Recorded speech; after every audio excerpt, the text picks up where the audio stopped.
Magandang araw sa inyong lahat. Ako nga po pala si Layed Kate Gorjana at ako ay nagmula sa BS Ed Filipino 2A at narito ako upang ipresenta sa inyo ang non-conventional at conventional na kagamitan sa aming paglalapat at pagtataya.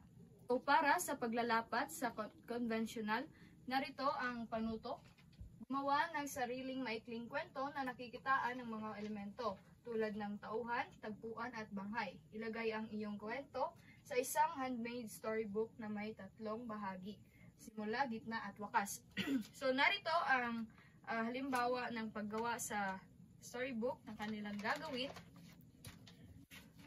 So, ito, storybook. And then, dito nila ilalagay ang kanilang pamagat. Sunod, ang simula, gitna, at ang wakas.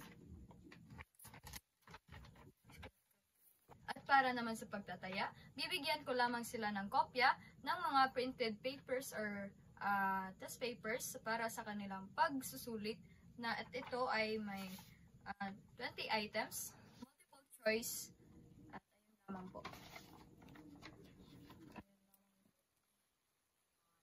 So, para naman sa non-conventional sa paglalapat at pagtataya, una, ang paglalapat, narito ang pamagat ng kanilang gagawin na aktibidad, kung ako ang tauhan. Ngunit, bago ang panuto, ipapangkat ko sila sa 4 na grupo. At, narito ang panuto. Una, basahin na mabuti ng inyong grupo ang maikling kwentong ang liwanag sa loob ng bahay sa loob ng 3 minuto. Pangalawa, pag-usapan ninyo bilang grupo kung ano ang gagawin ninyo kung kayo ang pangunahing tauhan na si Layla. Pangatlo, magkasundo sa isang sagot at i-post ito sa collaborative board sa Nearpad. Pang-apat, sagutin ang tanong kung kayo si Layla, ano ang gagawin ninyo sa sitwasyong hinaharap niya? Paano ninyo haharapin ang problema sa pamilya at pangarap? Kalima, isama sa inyong post ang maikling paliwanag kung bakit iyon ang napili ninyong gawin. Ika-6, pagkatapos mag-post, basahin at ihalin tulad ang inyong sagot sa mga sagot ng ibang grupo. At panghuli, narito ang code para sa Nearpad.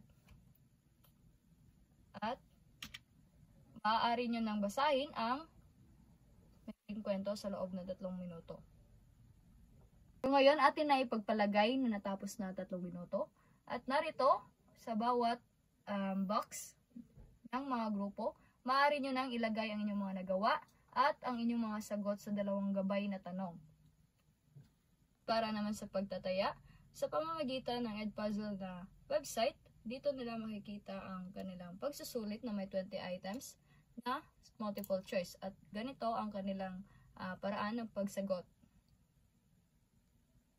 So makikita dito na ang tanong at ang mga choices. Sasabit nila ito at diyan makikita kung tama ba ang kanilang mga sagot hanggang sa matapos ang kanilang